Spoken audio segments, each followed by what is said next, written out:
અત્યારે અમે છીએ જે વિમાન દુર્ઘટના થઈ, વિમાન જ્યાં પડ્યું તે અસરગ્રસ્ત વિસ્તારમાં. આ વિસ્તારની હાલત એટલી ભયંકર છે અત્યારે કે તમને જોઈને અંદાજો આવશે કે આ વિમાન પડ્યું ત્યારે જે બ્લાસ્ટ થયો હશે તે કેટલો ભયંકર હશે અને તેની ગરમી કેટલી ભયંકર હશે. આ એક નિર્દોષ પ્રાણીની બોડી જોઈને અંદાજો આવશે કે અંદર બેઠેલા માણસોની શું હાલત થઈ હશે. જે આ શ્વાન છે જે અવસ્થામાં હતું એ જ અવસ્થામાં આ ગરમીના કારણે ત્યાં જ ભસ્મ થઈ ગયું છે.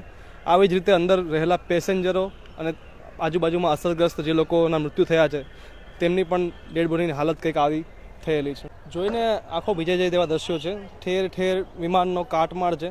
આ કાટમાળ જોઈને જ અંદાજો આવી જાય કે અંદર બેઠેલા માણસોનું શું અવસ્થા હશે. એ સિવાય અહીંયાથી મળતી માહિતી મુજબ જે સામે બિલ્ડિંગ છે આખો વિસ્તાર પ્રચંડ વિસ્ફોટના કારણે એટલો ગરમ થઈ ગયો છે. આસપાસના બાંધકામો તમે જોઈ શકો છો, તેની હાલત કેટલી ખરાબ રીતે ત્યાં બાંધકામો બળી ગયા છે અને આજુબાજુની જમીન સમગ્ર તમે જોઈ શકો છો કેવી થઈ ગઈ છે.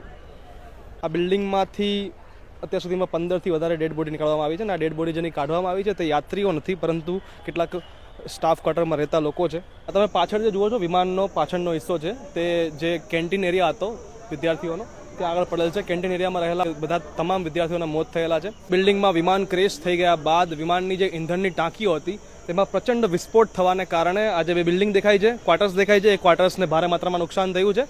આ સિવાય કેટલાક પ્રત્યદર્શીઓનું કહેવું છે કે વિમાનના જે વિંગ્સ છે એ પડવાને કારણે રસ્તા પર સવાર વાહન ચાલકોને પણ ઈજા પહોંચી છે અને કેટલાકના મૃત્યુ પણ થયા છે. એટલે વિમાનમાં સવાર યાત્રીઓ સિવાય પણ અન્ય મૃત્યુ થયા હોવાને કારણે મૃત્યુઆંક વધવાની પૂરેપૂરી સંભાવના છે.